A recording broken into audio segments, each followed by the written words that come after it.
What's up, Lisa? How you doing? Okay, just great. Thanks, Shane. So, two quick questions. One is, I am getting, and I'm going to do the podcast and a YouTube channel. So, the YouTube channel will basically be a video version of the podcast, which is what Shane Johnson is doing. Okay. Yeah, 100%. I actually want to just shift that during your question here real quick because I know we're not going to talk about this, but I think everyone needs to have a flip of think of it as a YouTube video first and then use the audio for podcast because it'll change your mindset. And YouTube is search, and more people will find you in search than on your podcast. They'll have more synergy that way. I am doing keyword research. So 100%. To make sure. Okay, super. So what I want to know is, because, I've heard you've said, it's important to batch produce so we don't get bogged down. But since I'm just starting, literally just starting, should I just do it, 1 week at a time, which would be hard, but to get feedback so I could adjust? And the other thing, quick question is it a big leap when people are listening to a podcast to go sign up for something? Do you know what I'm saying? You mean like a purchase, like an actual buying a thing? No, just to get on my email list. Do a lot of because I know that's how you get a lot of people that way. So yeah. That's the only way we grow our list. Actually, that's what we do. So people are out running or they're mowing the lawn or whatever. And yeah. But remember, they're not always mowing their lawn, and they're not always running around. They could just be sitting in their living room, right? We don't have to catch everybody every day. We just have to catch them when we can. So if we offer every week and we offer every day, then we're going to catch them when they can do it. You know what I'm saying? So it's totally okay to do that. So I'll address these. Thank you so much for your question, Lisa. That is absolutely awesome. You can spotlight off now. Does remove people from the thing, Delynn? Oh, you know what I've been doing? I've been kicking people out. I have no clue what I'm doing today. I think I've been booting people from the call. Like I've been wielding the band hammer with impunity. No wonder people keep coming back in. Oh, I'm sorry. I'm so sorry. I apologize. See, guys, you don't have to know what you're doing to make a business work on the internet. Seriously. I actually love this format. It's way more wild and fun. I feel like I'm on like Kill Tony or something right now. This is absolutely hilarious. I've been traumatizing people with I've been wielding the band hammer, just smiting people out of the thing. Then they come back in and I'm like, stop turning your camera on. Oh, this is amazing. I guess this is why you don't practice, by the way.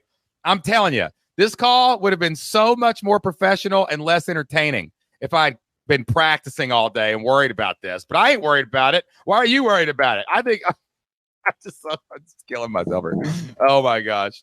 All right. So let's turn the spotlight off. There's a gentler, kinder way that I can run these calls, basically, is what's happening right now. Oh, that makes me laugh. What did Lisa just ask me? Oh yeah. All right. So batching calls. Oh, you guys are killing me with these smiley faces are blowing my mind. All right, Lisa. Oh yeah, batching.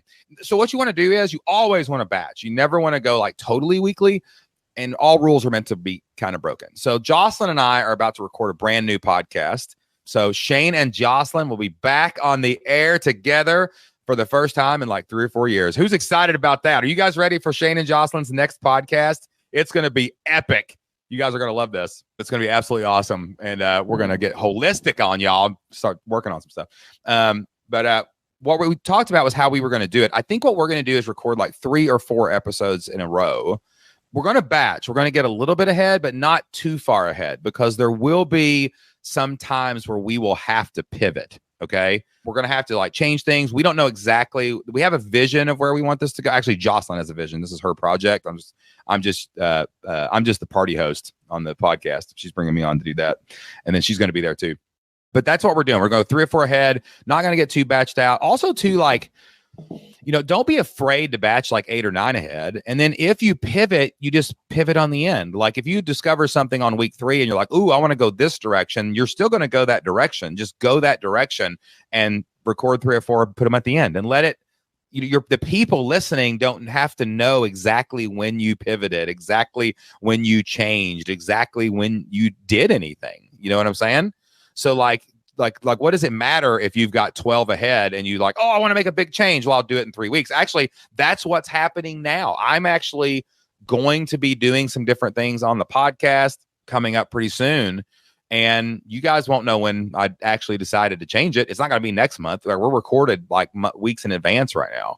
So like, it'll happen when it happens. It won't when it won't. Never cut yourself off from batching.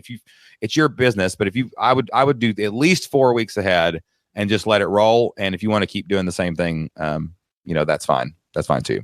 And then what was the other question, Lisa? What was did you have a second question on that? The batching. I lost my mind when I figured out I was kicking people off. The other question was about do people actually opt in? About people opting in. Yes. I got you. Cool. All right. Yes, people do opt in from podcasts. I mean, that's our whole philosophy is like, go to the podcast. The podcast builds the audience. The audience fills up your social media and your email list. And then you invite those people to live events, seminars, webinars, whatever, and you sell your product there. So that's kind of like the whole flow. That's it right there. So yes, I think it is. But what you need to do is you need to make sure you're hosting on a platform that has what's called dynamic ad insertion. So basically you can go to Libsyn, Libsyn. I think that's how you spell that. I think Podbean offers it too. I'm not exactly sure. But if you use we actually host our podcast on other platforms because platforms are just really good at this.